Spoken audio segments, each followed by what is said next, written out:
I know a bunch of you took some time off today just to get out here, so I appreciate just the commitment to learning and to sort of getting this group of people together. I know we often feel in our individual clinics, we're not necessarily feeling like the energy of the whole company, let alone every single region coming together. So it's a really special time for our first offsite in Vancouver. And I figured I'd kick this one off by bringing a local legend from Vancouver to bear, who's also been very instrumental in our story at Myo. So for those of you that don't know him, this is Charles Chang. He's the founded Vega, who many of you guys know. He scaled that company to about 150 million in revenue over 14 grueling years. A long time. And we'll talk about some of those stories today because some of the stuff he shared with us has been invaluable for our own journey. But ultimately, I just want to give Charles a warm welcome right now, and yeah, thank you for being here. So we're going to talk a lot about culture today.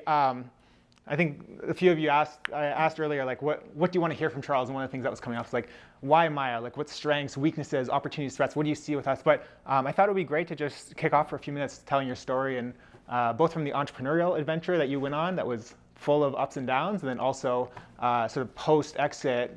He sold Vega in 2015 for a great exit, and moving into the investor side of things. So if you want to take us back to Charles as a young entrepreneur. So the first hour and a half on that, and then let's go. Yeah, that's it. So I can go on all day. We got all afternoon, so. Okay, well, I was born in 1970 in Taiwan. But no kidding, I was born in 1970 in Taiwan, and fled Taiwan because my parents were political activists, and moved to the States where my dad did grad school. And then when he finished, they weren't looking for any immigrants. We couldn't go back to Taiwan because my dad would be put in jail. So we drove north to the closest place that would accept immigrants, and that was Vancouver. So that's how we got here. Cool. And I grew up really appreciating my parents' sacrifice, educated people coming out here doing shit jobs, numerous jobs, to make ends meet. And so I always knew I wanted to work for myself. I didn't know what or how, but I always knew that. But my parents wanted me to be a doctor, be a lawyer, be an accountant, the traditional, who's an Asian dream. Which I was a huge disappointment because I wasn't smart enough to do any of those things, but I knew I wanted to do business. So I graduated from business school at SFU, and then my very first and only job at a school was working in the cardboard box business. Super glamorous, many ways to differentiate corrugated packaging. And so 6 years fast forward, learned a shit ton, worked for a small entrepreneurial company, and realized, wow, I could do this because all these amazing traits that my mentor, Bob Meggy, had and shared with me, I felt that I had them too and I could do this. So after I saved up what was about 100 grand, I quit my job and I started with, and I chose the industry, the natural health industry. I didn't know a thing about health except I pumped a lot of iron. I took like hot stuff, which is like amino acids and stuff like that, trying to get big. But in the cardboard box business, we saw every industry, and the natural industry was like, doing really well. So that's how I chose how to get into natural foods and supplements.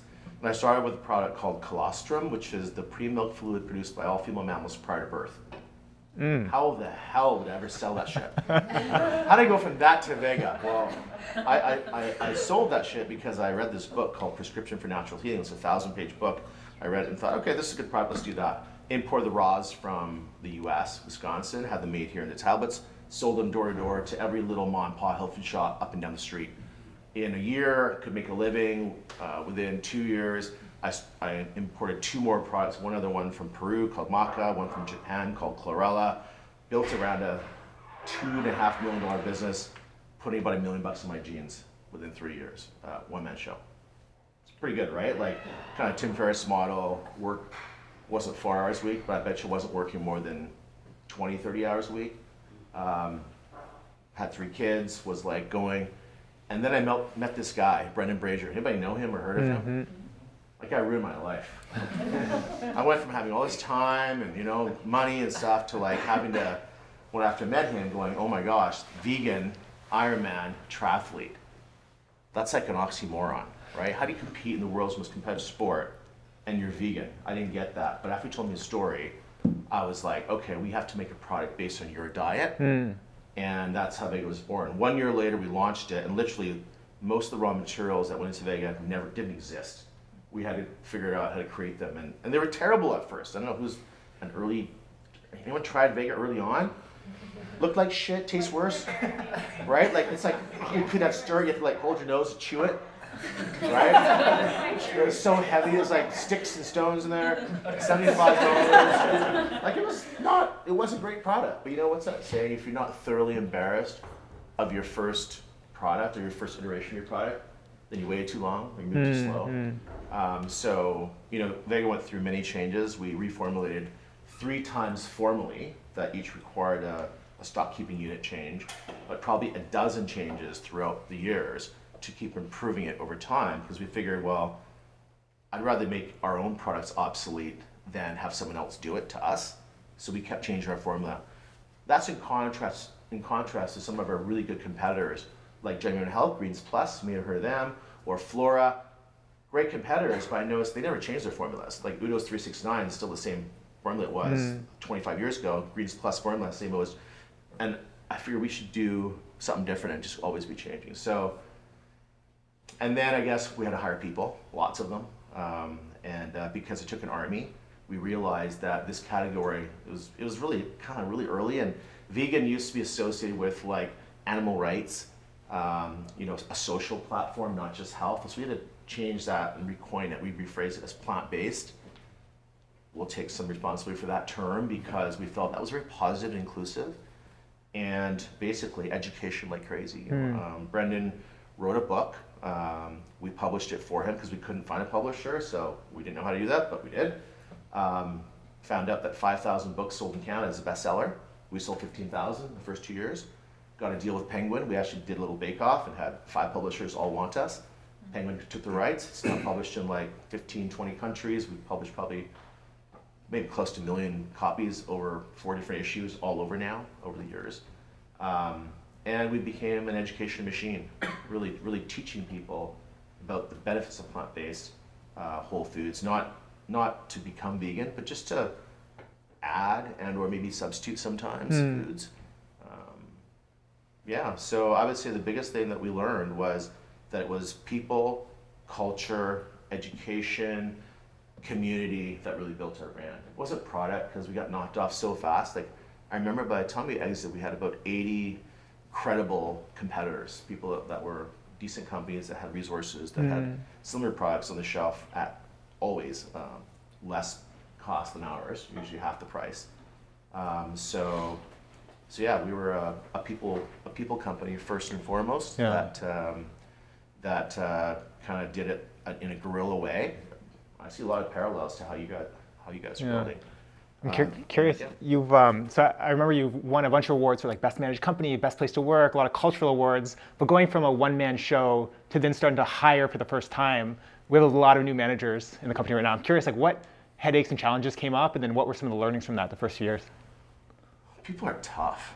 They don't conform to you know, a standard bill of materials or anything like that. They're everyone's unique, right? So probably the biggest thing that we learned was that everyone's an individual, and you have to figure out how do people fit into the right place to align with their skills and interests.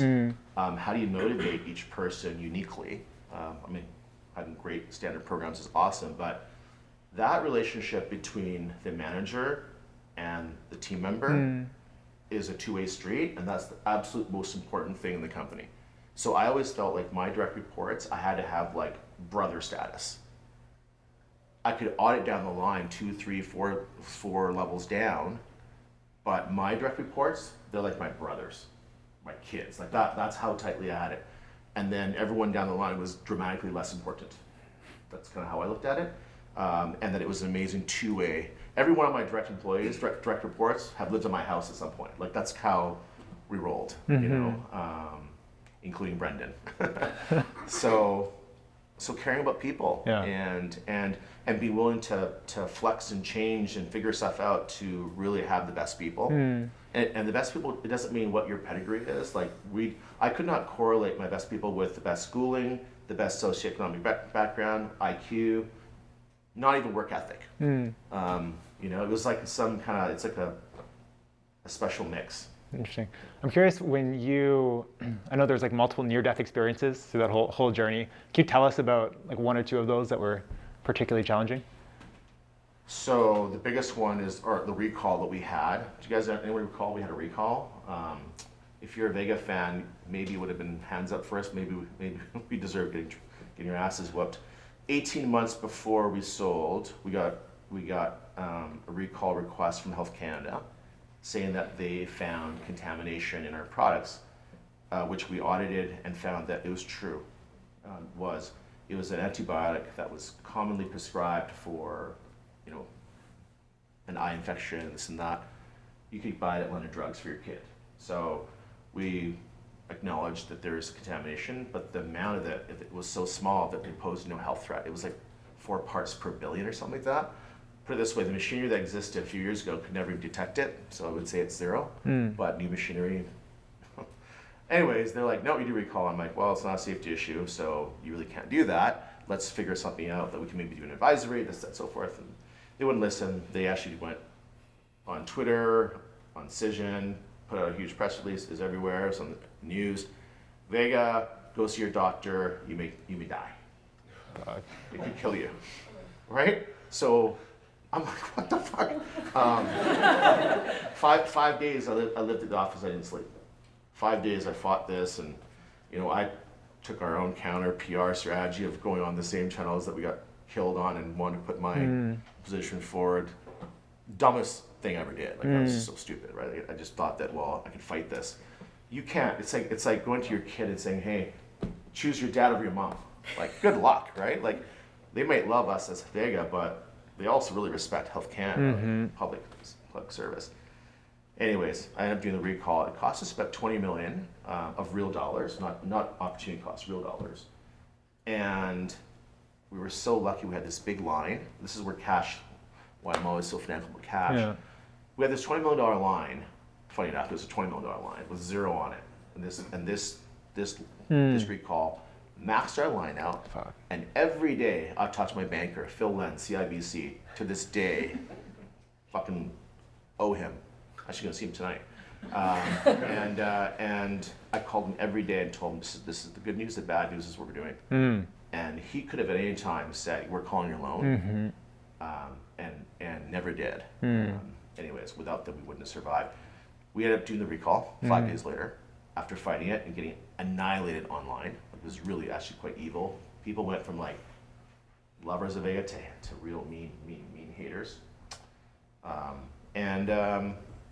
Once we said, hey, we still maintain it's not a safety issue. We completely disagree with what Health Canada said about being a safety issue, but if you feel unsafe and for any reason or conflicted, return it for full refund, which we got a shit ton of refunds on, and we're also going to pull everything that's off the shelves, everything in our warehouse, we're going to get rid of it all. Health Canada actually made us destroy it all. So it used to be like when I had a couple recalls in the past where there was a bit of dairy or this and that, I would like go out of my way to donate it to like Haiti or to like make it have use because it wasn't bad. It was just didn't meet exact label regs. They made us destroy it all, like incinerate this stuff. It was so crazy. We actually had a specialist, a PhD, that studied this kind of antibiotic, and it was reported. So basically, you would need 125 million servings of Vega to get a 1-day dose of this drop that you put in your eye. So like if you're a science person, you hear that, what do you think about that? Like what the 125 million doses to get one that you can put in your kid's eye? Like it's not a safety issue at all. I can go on all day. Yeah, I have scars. You have a lot of therapists here. So but I've forgiven Health Canada because what I didn't say is just part of that recall, we were getting ready to exit, and we were at about 70 million revenue, and I think that if we had gone out for exit at that time, we probably would have been worth around 200 million. That's my guess, around 3 times sales at that time, at that size. And I'll tell you why, is we were considered a natural health product. You guys know NHP is here in Canada. It's regulated under the Drug Directorate. After this recall, I changed our entire portfolio of products out of natural health products into foods with the implied blessing of the Food Directorate. The top brass in Ottawa let me do this, which had never happened before because you're not really supposed to switch categories. But because we were so screwed by them, they actually let us do it. And so now all our products are considered foods. made a step change difference because the universe of buyers then expanded to people that would never even look at a supplement, but would look at food. And eventually we were bought by a company that only looks at food. We had all the big guys, Kraft at the table, we had P&G, we had Kellogg's, we had all these companies that would not have even looked at a supplement company. So blessing disguise. We also then doubled sales to about 150 million before we sold. And so at that size and scale, we're worth even more. So even better exit. Yeah. So interesting. How, just we're kind of reflecting on that. Am I going into too much detail? No, it's super helpful. Let me know.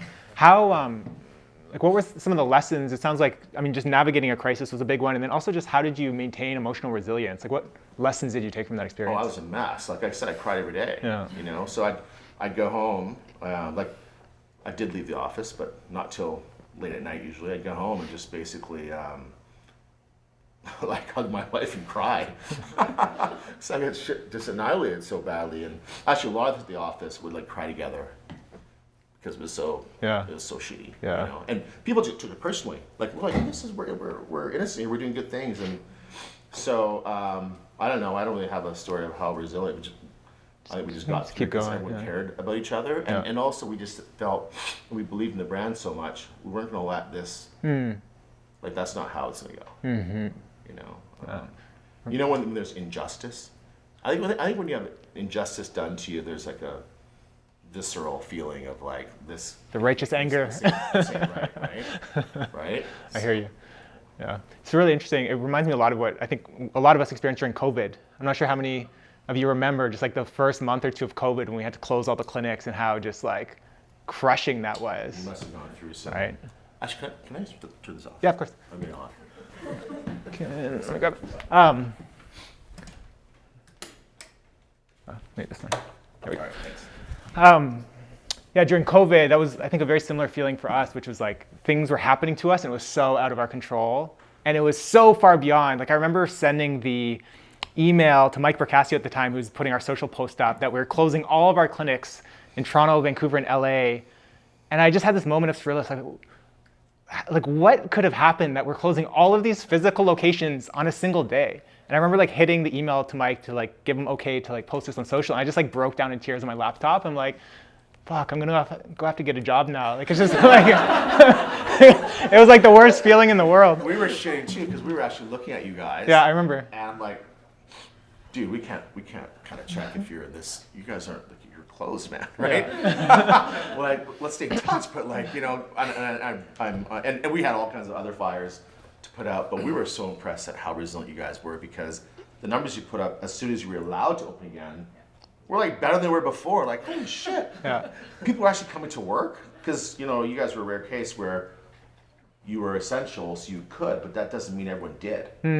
Lots of people had the opportunity to and chose not to. You guys jumped back in with both feet. Like, we were like so impressed. In fact, that's why we ended up doing it. It's like, wow, if they can grow through pandemic and all the hurdles that they had to face there, then we're going to believe this team. So that's actually kudos to you guys and how tough you were during COVID. That made us and I just want to like highlight where we're at during COVID. So before COVID, I think we had a delusional sense of confidence of we were going to be able to open these locations like crazy. We were so close to signing a lease in New York, like literally negotiated a lease. The architecture drawings were done. The landlord was stuck in Barcelona or something, and the family was supposed to come back the week of the 13th, like March 13th, and everything closed. And they were like expecting us to sign, and I remember we were like, you know, we have to get to New York. We were feeling all this pressure because like Equinox had invested in a lot of people in New York were like, we need to get you to New York, and dodged a bullet. Like we were within like 48 hours of signing that lease. Holy! Yeah. You had no cash, Aaron. I know that. You said no cash to do that. I don't know. I must have been hired. We were playing the game of like make the story work, and then if the story works, the money will follow. It was an LOI, so we weren't really going to. Got it. But you know, COVID happened, and similar to what you experienced with Vega, I think COVID has had such a positive impact on us in our own little Myo world, and like the adversity we all went through for that, especially that first 12 to 18 months was like, I don't know, Gil, like anyone that was in the RD seat, Kevin, like that was brutal for you guys, and the CDs, and just every day trying to wake up and figure out how we're going to keep going. And just huge credit to you. And I think the fact that we've reopened, we had only 2 or 3 months of data, and Charles gave the green light. He's like, we're going to do this together. And I remember being up in Whistler with you, and you looked at me and said, you guys will figure it out. And that just meant so much to Vin and I especially. And coming off like just a hellish 6 months where like things felt so out of control. And then by the end of October, it was really like our first real investor that we brought in, and continued to enjoy the partnership. But just so everyone knows, like the company, I mean, we've had many near-death experiences, but like COVID was definitely a moment in time where not only could it not have worked out great, but we could have just been stagnant for years. Like it could have taken us years and years just to like eke our way back into some level of stability. And the difference between, especially as a young growing company, to have capital or not have capital, it's just night and day with what we can do. And you really enabled us to go a lot further, a lot faster. And I think what I'm really seeing with this team too is momentum is everything, right? And I think the fact that we've got so many special people right now with such a strong vision and so much passion, it's hard to do that over 20 years. It's like there's a moment in time where we've got, I mean, look around the room, everyone's so incredibly talented and passionate and just here for the right reasons. And using capital to harness that at the right time. That's, I think, what's made, especially last year was so fun. I think what we're setting up for this year is really our best year yet. So just thanks for saving our ass. I think I was high too. That was all a bizarre year. That year went away like a blur. Yeah, it was. So let's talk about culture, because I know you won a bunch of awards for best culture. How do you think about culture and what drives a strong workplace culture? So culture isn't how many perks you have.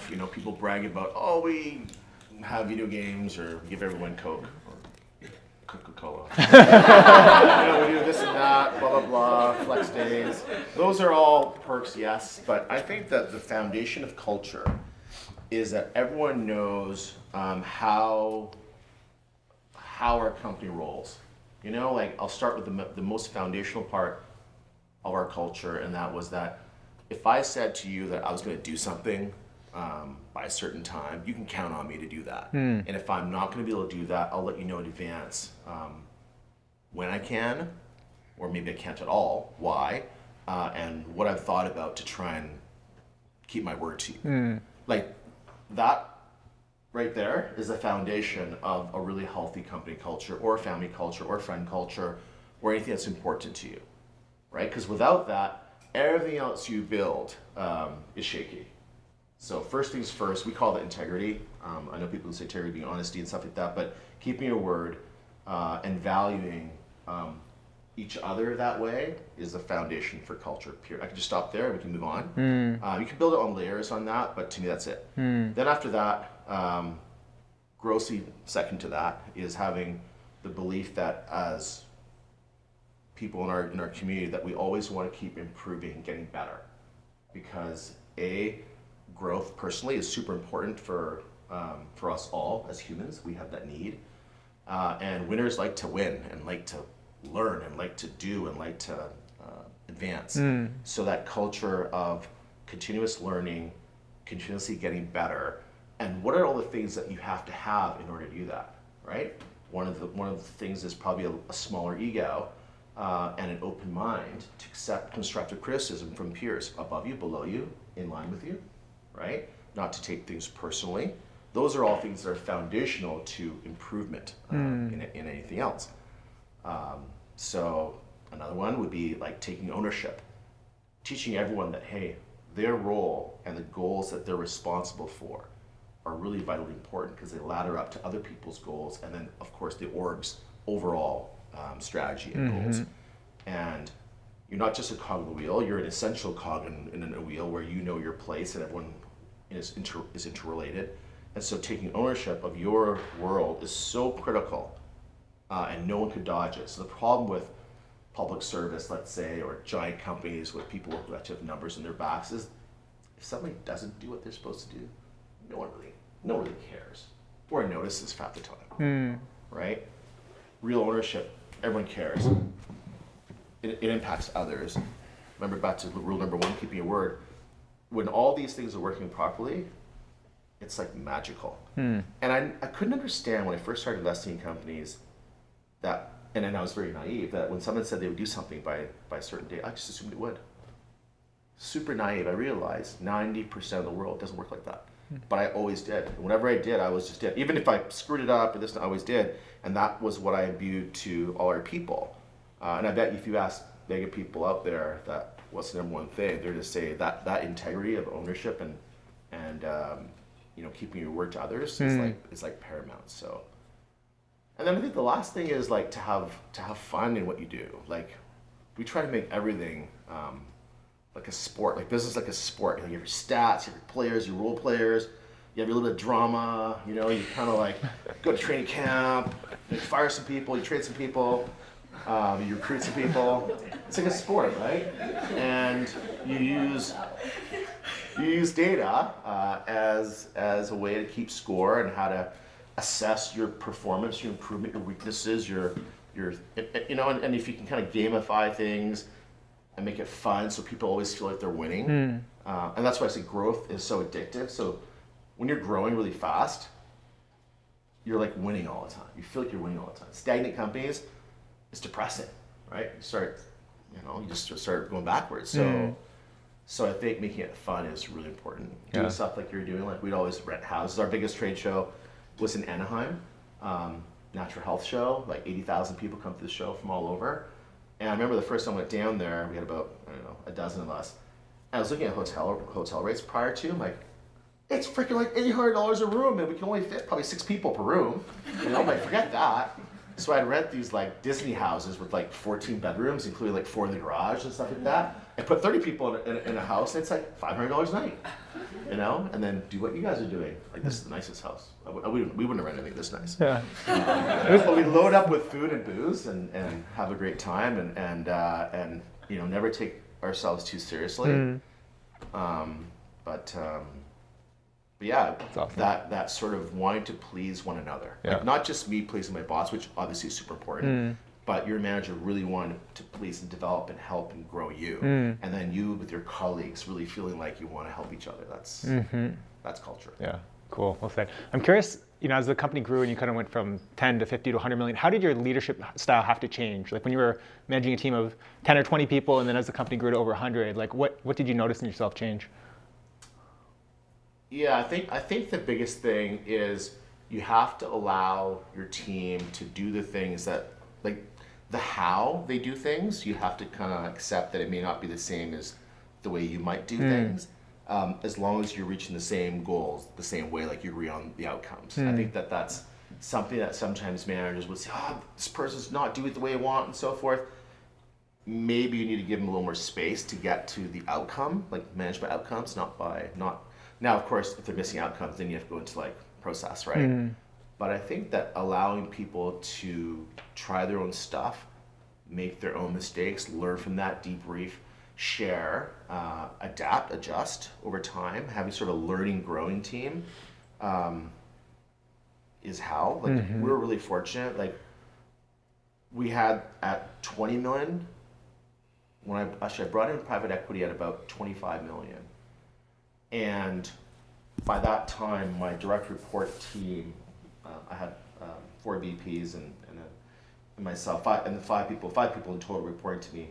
That team was already intact for about 3 years prior.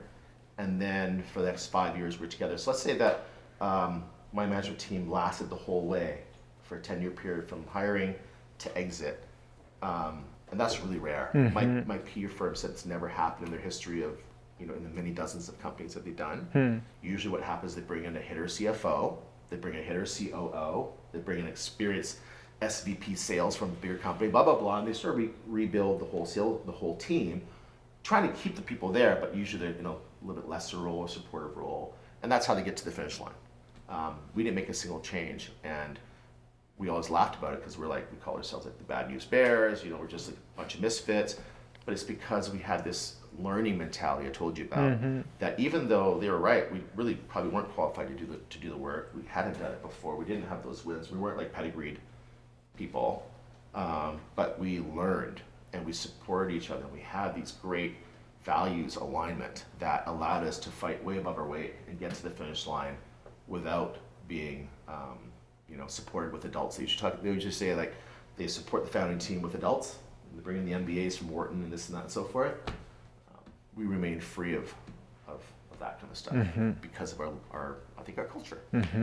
Yeah, super interesting. So, yeah. When it comes to like a performance culture and just like driving operational intensity, I know like one thing we're all getting used to is hitting budget and then taking a breath and realizing, okay, now we have to hit the next level of it, and it is this never-ending game.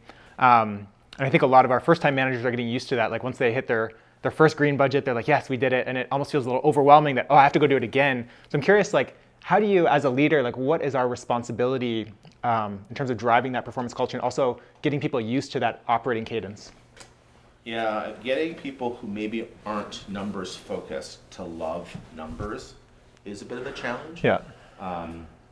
You want to make it fun. You want to have the information be timely. You want to act on the information so that people see it's worthy. The worst thing to do is you collect all this data. You don't do anything with it. Good performers and poor performers are treated equally. Don't do it then. You're just into moral. Yes, I think that's the opposite of performance oriented. If you're gonna make numbers matter, then it has to be, everyone has to give a shit about it. People who don't make those numbers need to go or do something else or learn to get better at that. And if you don't, then I think that it becomes, you're better off not doing it. So living it is the most important thing. And then teaching it, and then reinforcing it, and then rewarding it, and all those good things happen. And yes, you will turn over people. I think you've seen it in your work, right? Where some people are set in their ways and they can't adapt. We need to set them free to do something that they love somewhere else. Because someone else can value them. Because not everyone can work in a culture that's driving really hard. That's where there's nowhere to hide. You got to want that. Right? We'd always say, hey, if you don't want it, you don't like this, go somewhere else. We'll help you find a job. We'll give you great reference because you're probably an awesome person. You're just maybe not cut out for this. Right? Yeah. And companies change a lot. I think that's some of the biggest takeaways I know a lot of us have had is just like how we have to run the company at 3 locations versus 10 versus 30. It's a very different amount of structure and communication, and different personalities do really well in those early days. And yeah, I know, especially for Vina, like it's been a huge growth. It really has been forced growth of like when we had one location, how we had to show up for work every single day versus now 15 and beyond. It's a totally different way of operating, and that's been a big learning too. Of just certain people, unless you are highly driven on the growth mindset piece and you're ready to sort of reinvent yourself constantly, it's hard to keep up. Yeah, and that's why there is some healthy turnover that has to happen.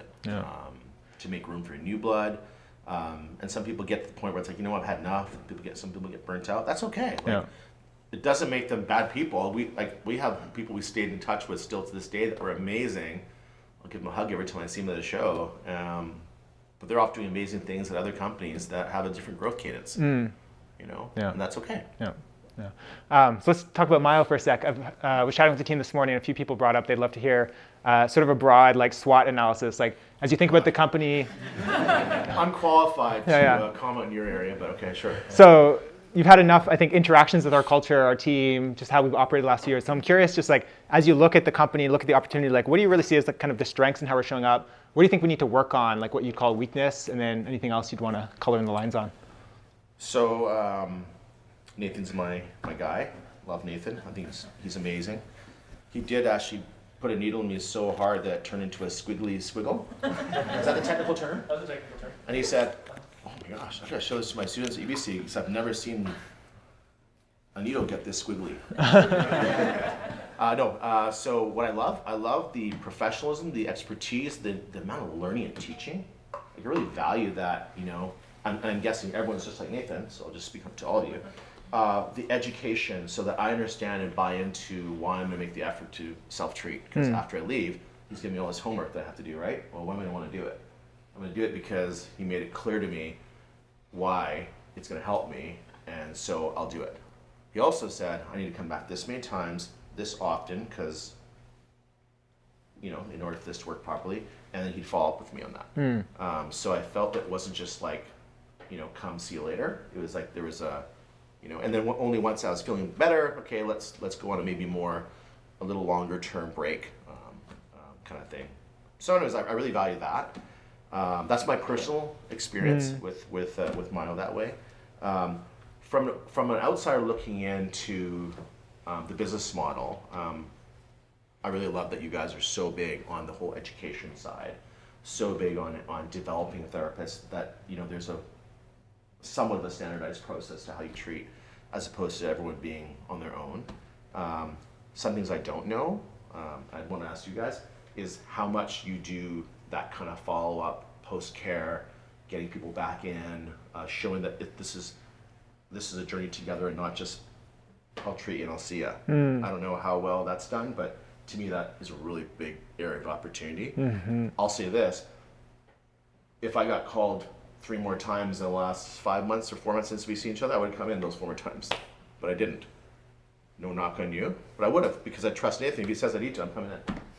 You have that power and that influence over your clients. If you believe it's needed, and even if you don't, feel like, hey, you know what, it's been a while, let's have a little checkup, just to make sure you're on the right track, and test you again, see if you can increase your 48 pounds to 62 pounds, whatever it is your goal was. Yeah, I'll do it. So that's within your control. That's where I think maybe it's not done as much as you could. Maybe. Yeah, it's really the cultural shift we're going through right now, which is really getting every single person in the company bought into this like future-proof mentality. And I think we're going against industry momentum, which is a lot about get you better in 6 sessions and out the door, but getting you better doesn't actually set you up for success over the long term. And really that's where our clinical leadership team has been working a lot in the last year to not only define future-proof, but now we're tactically like, instead of people coming in and they're just, here's some homework exercises, we're actually gonna write you out a future-proof plan, right? How do you continue just beyond these few sessions? So yeah, a lot of work there. The best care is a result in the best business. I truly believe that. How many of you guys feel that you're responsible somewhat for the revenue in the box? And do you think that the typical clinician would feel that as well? In the box, would they feel that? Yeah, okay, great. I mean, I think that's another really important part, that in order to reach your ultimate goals, you need to be great clinicians providing great care, and you have to care about the business. That's where you'll differ from everyone else in the physio space. No one else, I'll go and talk to 10 other physios and other companies and ask them if they believe that they're responsible for the health of the business. That's my problem. I'm not a business person, I'm a practitioner, which is awesome.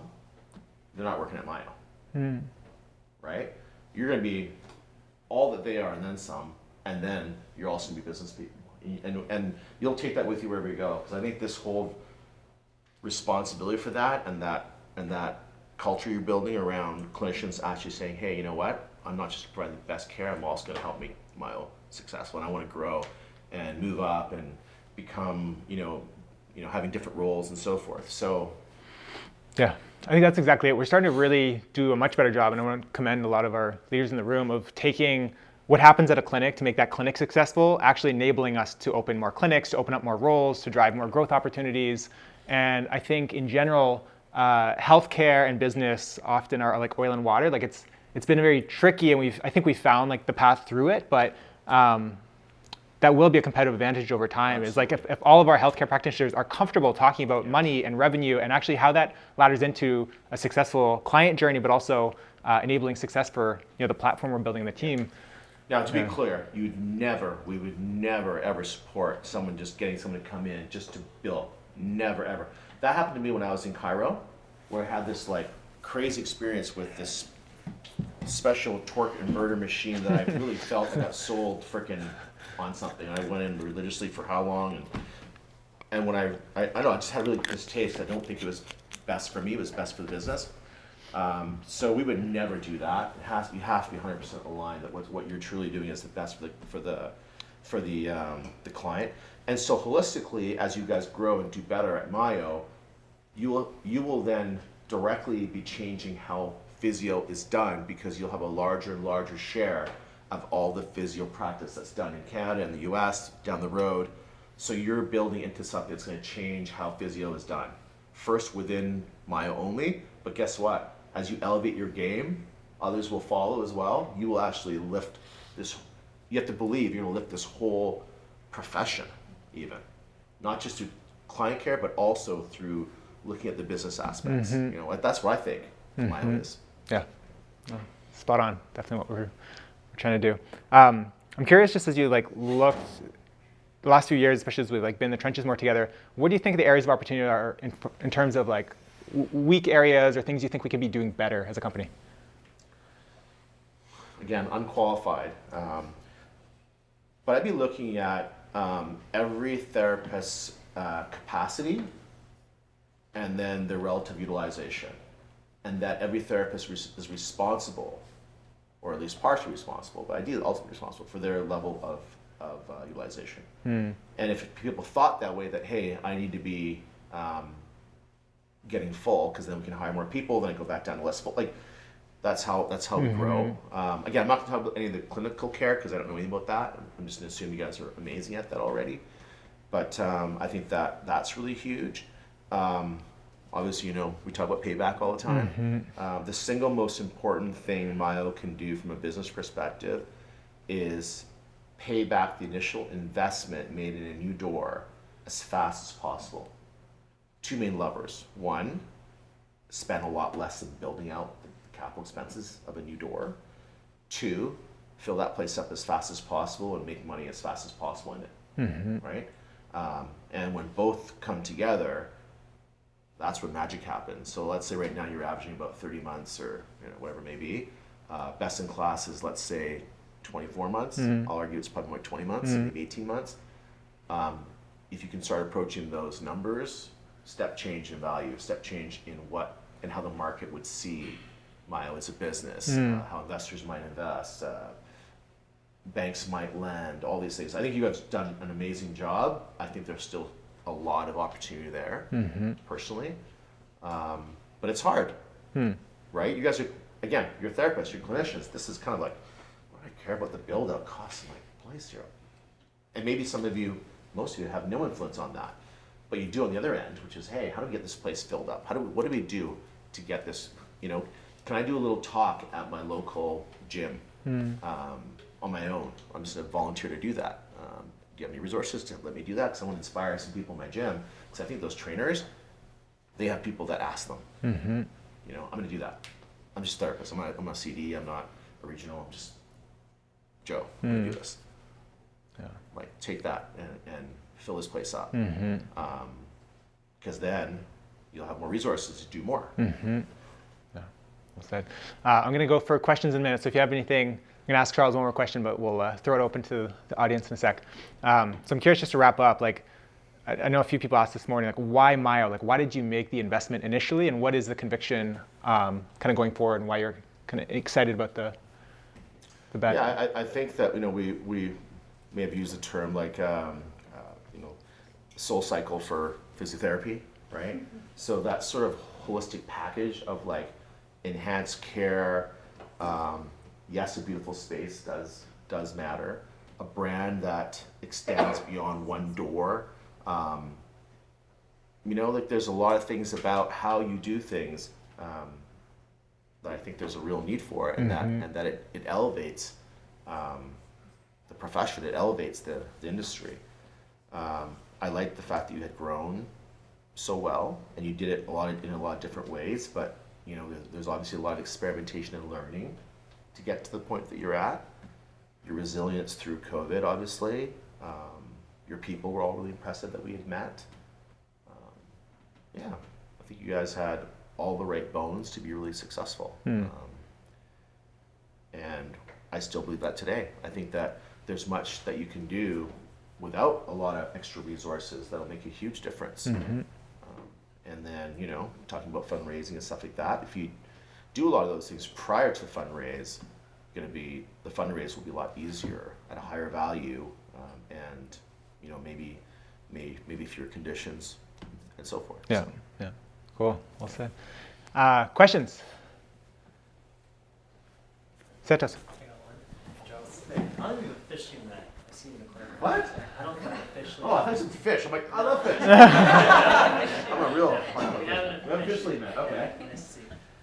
I'm wondering, how have you reconciled when there has been cultural clash between your own companies, whether you're investing in them or in your own company in Vega, how have you reconciled those that may not fully align within the culture, but you know that they're very talented? That's probably the hardest thing to do of all, when you know that there isn't a cultural fit, but they're very talented. Or maybe they do fit some buckets, but not all. Well, that's okay. No one's perfect. I think it's really hard to actually have complete alignment, but if you have the majority of the alignment, including rule number one, that's a no-brainer. If someone consistently can't keep their word, I don't care. They're honestly, to me, I can't work with people like that. I can't be friends with people like that. I just can't associate people like that because life is too short. So for me, that's rule number one, gone. But besides that, all the other ones I can work with, I feel like. And sometimes a lateral shift. We've had lots of success with people that say, we're in customer service, that, they wanted more, they went into sales and thrive, or vice versa. Sales getting too competitive, too, like moving to customer service, they thrive. We've had changes like that where that can be helpful. But yeah, if the people have alignment with values, you try really hard to keep them and figure out how we can be successful together. If they don't, then most likely it's best to move on. Mm-hmm. Unfortunately. Well, thanks for the question. Gil. It's like dating, just like dating. I have no experience. I've been married for 24 years, but I'm sure some of you are dating. How long do you give that potential person you're dating before you go, you know what, we need to move on here? Right? You tell me. Like, some things you can say, you know what, okay, the values are there, we got to get some annoying habits, but we can keep it going. Right? This person is a liar. This person, see ya. Answer your own question. I find there's very little difference in parallels between how you choose a really good, important friend or partner to how you choose a teammate or a coworker or a manager. How are they really different, right? Same. Okay. Gil. So thinking about growth for a company like ours that's kind of directly connected to adding more people. Yeah. Do you have any thoughts on universally applicable strategies or approaches? To adding more people? Well, I guess for us to grow, so we have to build and add more people. Yeah. Are there any kind of strategies or approaches that you think are applicable for us and that we should be considering when growth has to happen that way? You have a referral program, right? To us, also always be hiring. So we were constantly hiring, even though we didn't maybe have jobs yet. We'd like okay, well, when we're ready, and we would meet people at shows, and we'd always be I would always be Rolodexing. Okay, one day when I can afford this person, I'm gonna hire that person. I'm gonna aspire to that, and everyone would do that within their teams. And then everyone who you think is a great team member, we want their friends because they're gonna be like them, right? And go out of your way to recruit them. Obviously, we always pay cash for people who want to be recruited, to our employees that would refer their other people. But becoming, we called it be an employer of choice, being known for being a great employer.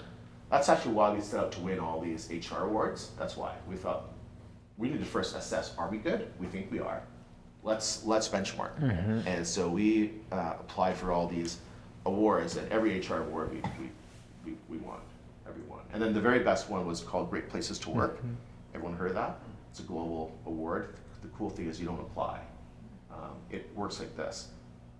Your employees rate you on all these variables. You have no say, you don't see anything, you have no way to influence anything, and those results are compared benchmark worldwide against different categories of companies, different industries, different age, incredible data, and then they tell you how you're doing. So when you score well there, we'd won Best in Canada for Women, Best in Canada for mid-sized companies, blah, blah, blah. That carries a lot of weight. And I'd encourage you guys to seek those out. Well said.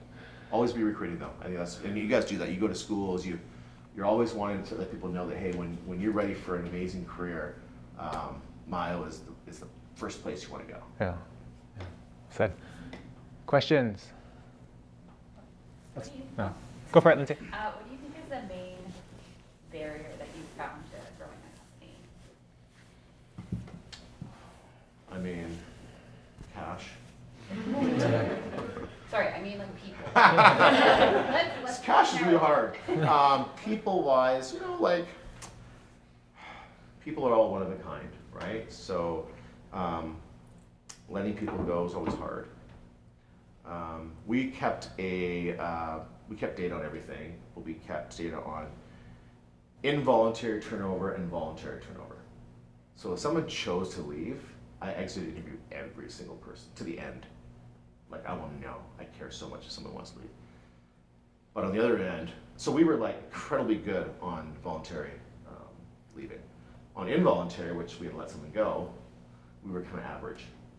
We let people go on average as much as other companies did. That's hard, but you have to. If you're not pruning, so winners want to be with winners.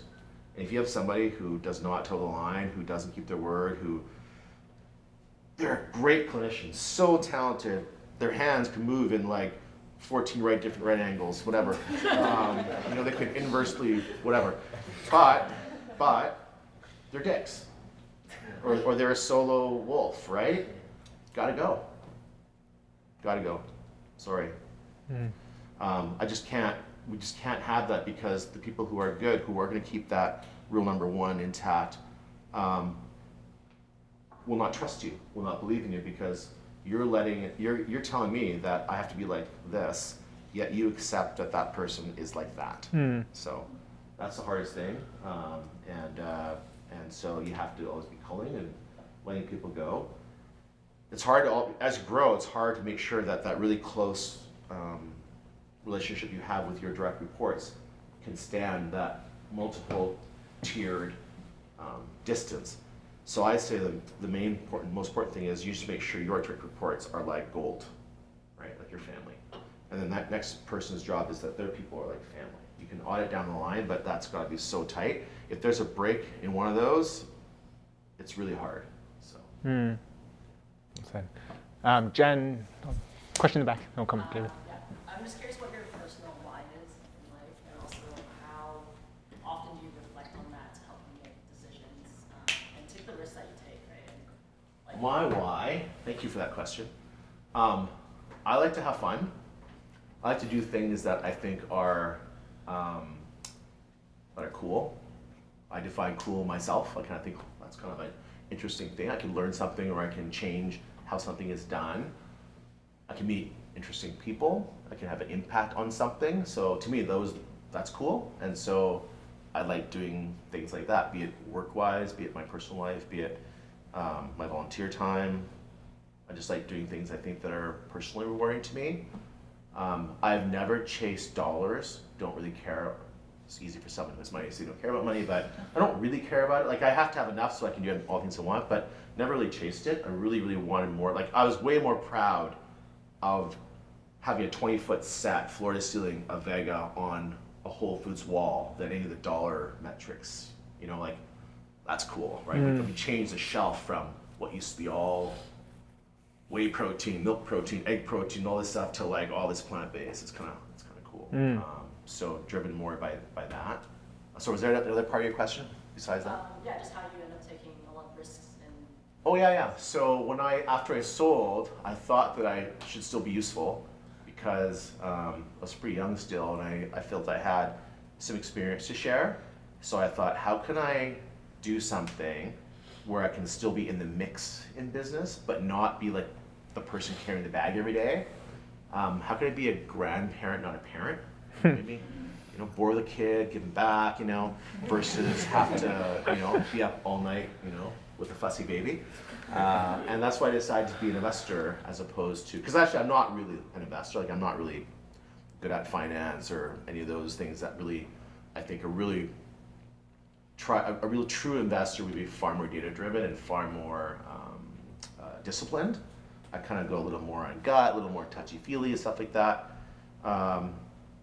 So for me, it's a personal journey to keep improving and be useful and keep learning. I would say I learned as much from the companies that I invest in and the founders and the leaders of these companies as I give. I truly believe that, because when you surround yourself with like young up-and-comers, people like you guys, it's like, like I'm an old guy. The stuff I learned to do back then, it's the world is changing so fast, so we can learn. I like to learn from young people, and I like to hang out with young people a lot, as much as possible. So. That's a good question, Jen. Thanks. Probably time for 2 or 3 more. Let's go, Kurt and then David. Yeah, so as your company bigger grew, and the need for more leaders, mid-level managers, things like that came about, what was your general philosophy on how you started that process and started kind of, growing the next tier of leaders in your business? Love that question. So top right-hand quadrant, you guys do every person in the company should by their leaders be evaluated by how capable they are, like, their performance, and then how well they fit the values. So up top to the right, those people are the stars. Those are the people that you want to socialize and make sure that everyone knows who those stars are. And you want to make sure that everyone goes out of the way to support those people, even more than everyone else. First of all, not more than your own direct reports, because that's like, remember, brothers, family. But then the high potential people should be always trying to develop them, give them more, try and promote them faster, try and give them more meaningful work, have other people in lateral positions notice them, or in other leadership positions notice them. I think that's really, we always kept this like sort of like hot list. Also, we really wanted people to develop themselves too, so all our top leaders were really encouraged and supported to find mentors, and to also participate in leadership training. Like, I have all my direct reports in something called TEC. You've heard of that? It's like TEC, right? The executive committee, where they have their own sort of like one day a month. They would have like professional development. They have their own sort of forum of board of advisors, if you will, that serve them personally and how it related to our work, but also just them personally. So a lot of development that way. People had to go get mentors. Everyone in the program had to go get a mentor outside of myself, and often change those mentors up as you feel that you've gotten the value from one. You can kind of move on to another mentor, and just always be like asking them, how are you doing? How are you developing? Do you feel I'm giving you enough support? Do you want to take on more? Like having that real, genuine kind of interest in them. And then they will feel more like, hey, I have agency. I'm also known and valued, that kind of thing. So. That's good. Helpful. Any follow-ups on that? Good. Awesome. Let's go, David. Then we'll have time for one more. I loved hearing about how it's so people-focused, and it's all around integrity, making sure you know, ownership, having fun, engagement, that kind of thing. Reflecting on the exit, what's one thing you would have wished you had done differently? Looking back.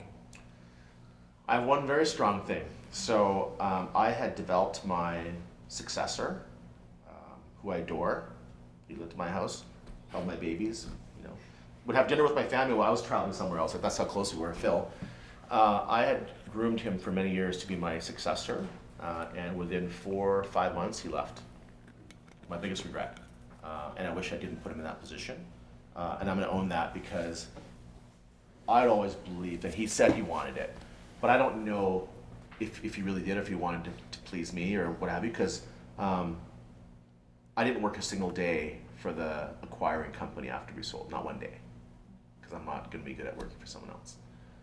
But I made my people do it, or they had to do it as part of the transition.